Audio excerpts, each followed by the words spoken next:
স্বাগতম জনাইছো আৰু আশা কৰো আপোনালোকে ভালে আছে মই আপোনালোকৰ কৃপাত ভালে আছো কুশলে আছো আৰু এই আমাৰ বেডিং পত্ৰ বান্ধা হৈ গৈছে সকলোৰে আৰু এই ৰুমৰ পৰিৱেশ আপোনালোকক দেখাই আছো এয়া মানে আধা বস্তু নিয়া হৈছে আধা বস্তু বাহিৰতে আছে গুটে নিয়া নাই না আৰু চুম্পি থাকি গল মানে বাকি কেটা নিলে এখন থেলাত মানে ইমানখিনি বস্তু নধৰে সাতজনী ছোৱালী অসম্ভৱ কথা তাৰ কাৰণে মানে অলপ অলপ কৰি নি আছে আৰু এই আমাৰ কৰবি ব্লগছ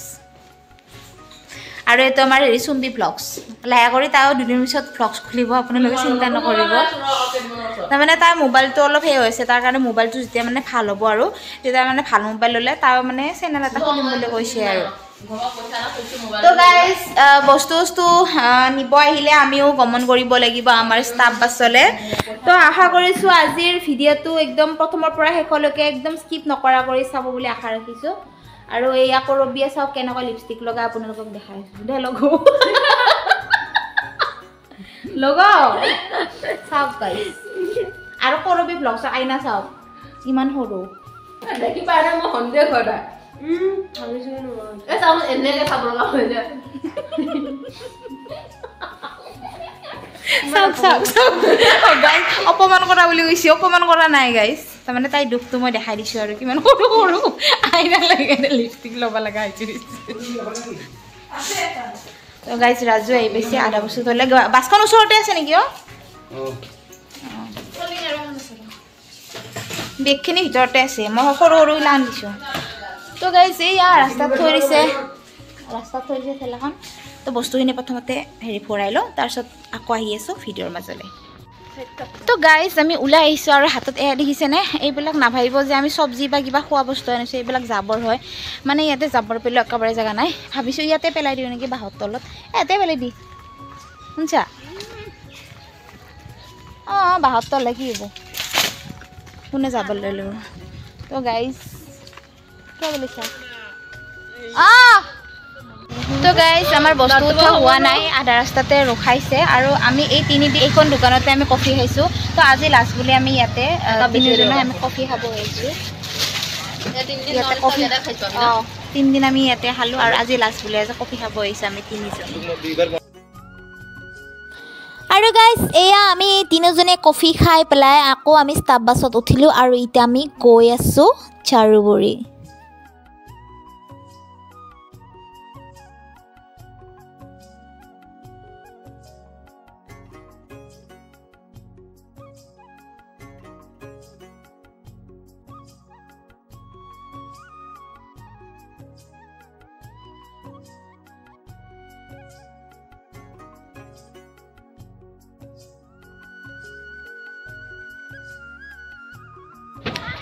তো ফাইনালি গাইজ আমি আহি পালো জাৰুবৰী আৰু সকলোৰে বস্তু উঠা আছে জিন্টুহঁতৰ ঘৰ যিহেতু ইয়াতে সি গাড়ীখন লৈ আহিছে ইয়াৰ তো এই তাতে বস্তুখিনি উঠাব দিলে আৰু বাকী কেইজনী ছোৱালীক এইবাৰ মানে এইটো ৰুম আমাৰ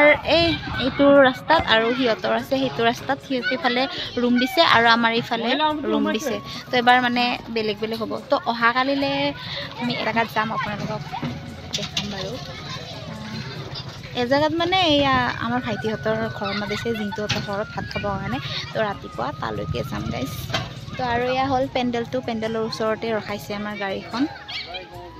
আৰু জাৰুবৰীত মই এই ব্ৰাহ্মধেনু থিয়েটাৰ যেতিয়া আছিলোঁ তেতিয়া কৰিছিলোঁ এতিয়াও মনত আছে আমাক এই তাত স্কুল এটা আছিলে তাতে থাকিব দিছিলে বহুত মিছ কৰোঁ ৰামধেনু থিয়েটাৰৰ অল ষ্টাফকে বহুত মিছ কৰোঁ মানে বহুত ফ্ৰী আছিলে সেনেকুৱা ষ্টাফ মই পোৱাই নাই বহুত মিছ কৰোঁ সঁচাকৈ ইমান ফ্ৰী আৰু স্মাইলি বাও ইমান মানে হিৰইনী যদিও মানে এক্টৰনী আছিলে যদিও বহুত মানে ফ্ৰী মাইণ্ডৰ আছিলে একদম নিজৰ মানে ঘৰত থকা নিচিনা লাগিছিলে সেইটো মানে ৰামধেনু ষ্টাফটোৱে মানে বহুত মানে বেলেগ আছিল সেই দোস্তটো আহি গ'ল আমাৰ ভাইটি গাইছ তো এতিয়া বস্তু উঠা আমাৰো ৰুম দেখুওৱা হৈছে আমাৰো এতিয়া বস্তু উঠাব তো আগলৈ চাই থাকক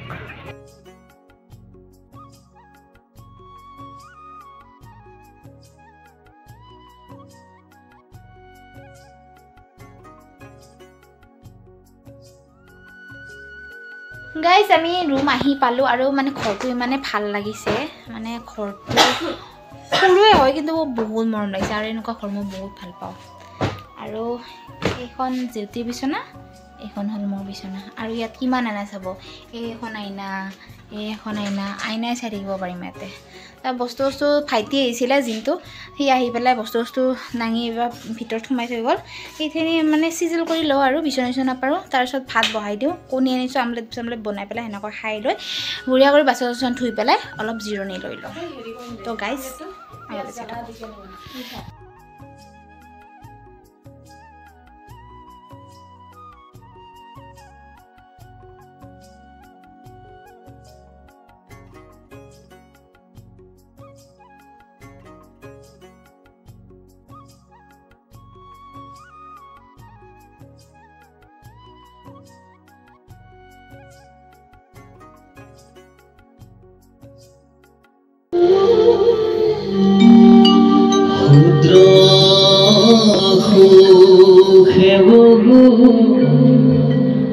আশা করি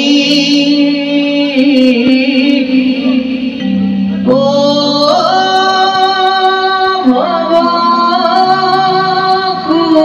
বেদিবে আসে করি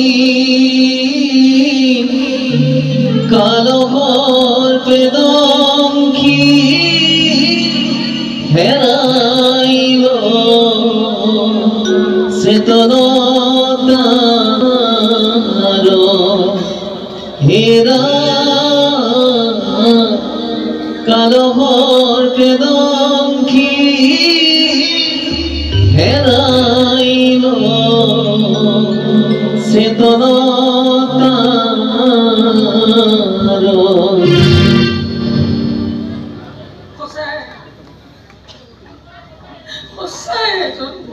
নিষ্ঠুৰ মানুহ আপুনি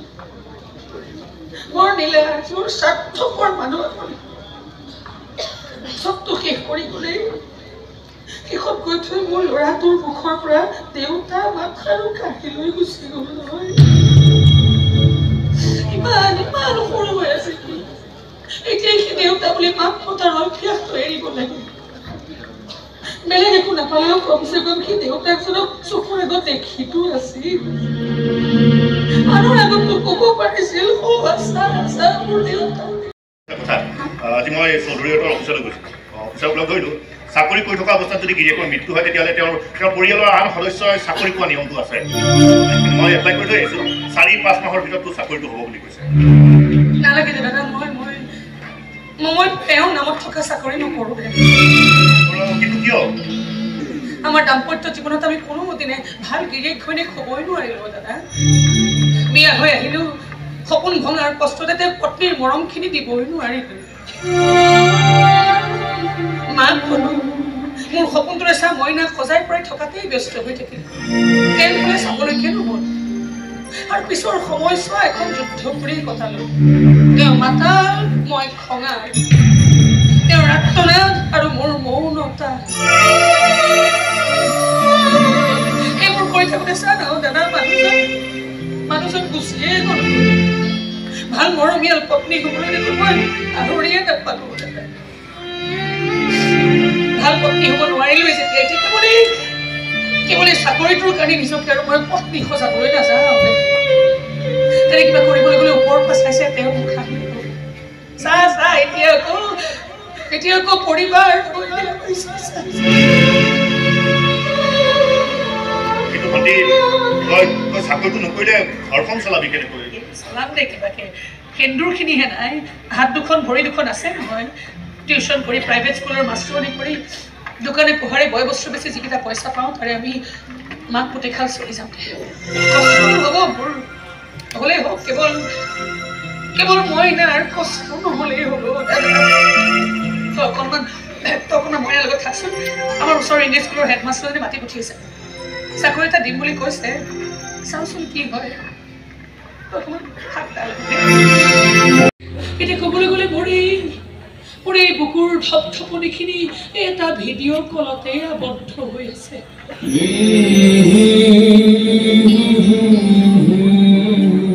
যেতিয়ালৈকে ফোনটো আহি থাকিব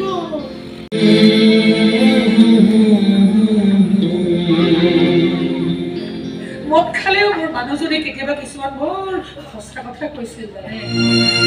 তেওঁ প্ৰায়ে কৈছিল যে শৰীৰ থাকে তাত বহুত কষ্টও থাকে বৰ এটা মিছা কথা কোৱা নাছিল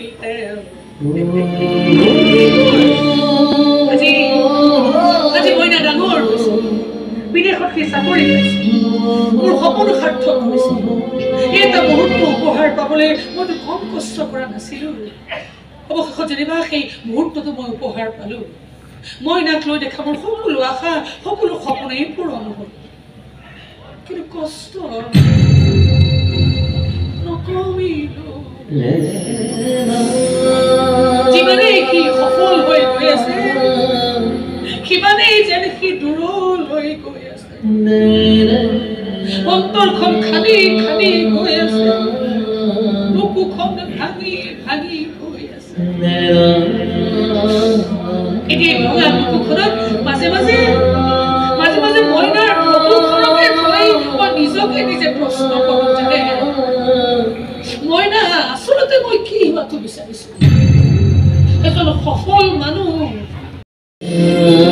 মই চাগে আপোনালোকক এইবোৰ কথা কৈ বিৰক্তহে কৰিছো নাই কিনো কৰিব কৈছো সেইবোৰ কথা কাকো মুকলি খুলি ক'ব নোৱাৰি গৈছে কেৱল নীৰৱে নীৰৱে অকলে অকলে কিবা বোলে ভাল কোৱাচোন তুমি এইবোৰ কথা জানি বুজিয়ে জানাহে তুমি এইবোৰ বিশ্বাস কৰক দাদা মই এইবোৰ একোৱেই নাজানো জানো কেৱল এয়াই আছে আপোনাৰ ছোৱালীৰ পচন্দৰ কিন্তু কোনো জবাব তেজৰ সম্বন্ধ নাই অথচ আজিলৈকে দিগন্তই মোৰ যিমান চোৱা চিতা কৰিছে বহুত মাক দেউতাকক নিজৰ সন্তানেও নকৰে মোৰ ল'ৰা বিদেশত থাকি ডাঙৰ হৈছে কিন্তু এই দিগন্ত নিজৰ দেশত থাকি মহান হৈছে মোৰ ল'ৰাৰ ডিগ্ৰীত উচ্চ শিক্ষাৰ ডিগ্ৰী আছে কিন্তু দিগন্তৰ ডিগ্ৰীত সততা আৰু মানৱতাৰ ডিগ্ৰী আছে এইফালৰ পৰা মোৰ ল'ৰাতকৈ দিগন্ত কোনো গুণেই কম নহয় মোৰ ল'ৰাৰ লগত বিয়া হৈ আপোনাৰ ছোৱালী কিমান সুখী হ'লহেঁতেন সেয়া মই নাজানো দাদা কিন্তু এই দিগন্তই যে তাইক বিয়া কৰাই সুখী কৰাত অকণো কৃপণালী নকৰে তাৰ গেৰেণ্টি কিন্তু আপোনাক মই দিব পাৰিম দাদা মই দিব পাৰিম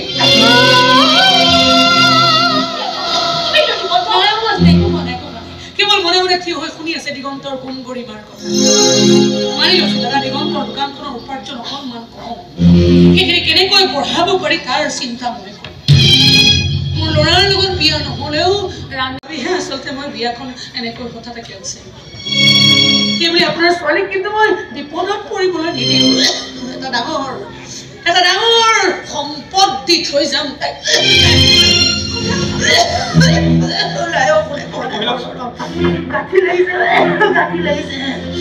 মইনাই চাগে তাৰ মাকৰ নাম লৈছে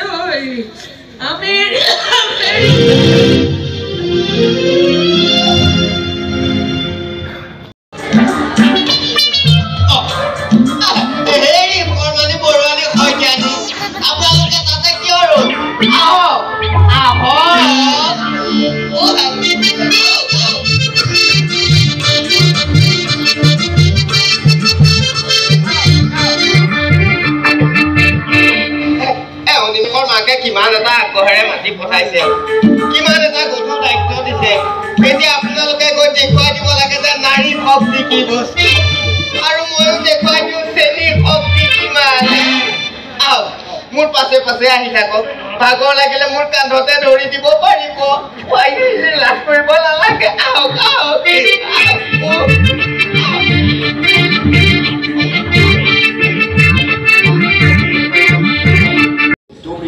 এতিয়া আটাইয়ে কেৱল এটা পদকে পায়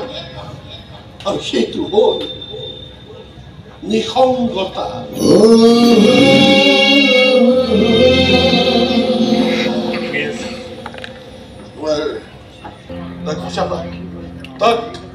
তাক মই কপনি কোপা যে তাৰ দশা আৰু মোৰ দশা একে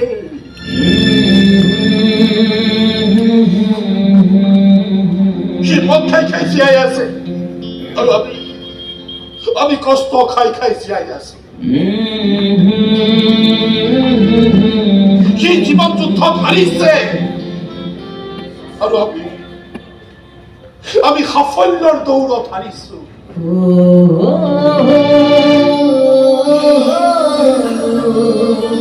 একেই দশা পাবা মানে একেই দশা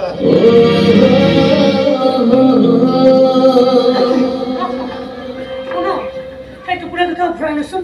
তাত পিঠা আছে তাত লাড়ু আছে আমেৰিকালৈ গৈ এইবোৰ নাপাবি নহয় তই ভৰাই ভৰাই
ক্ষমা কৰি দিবি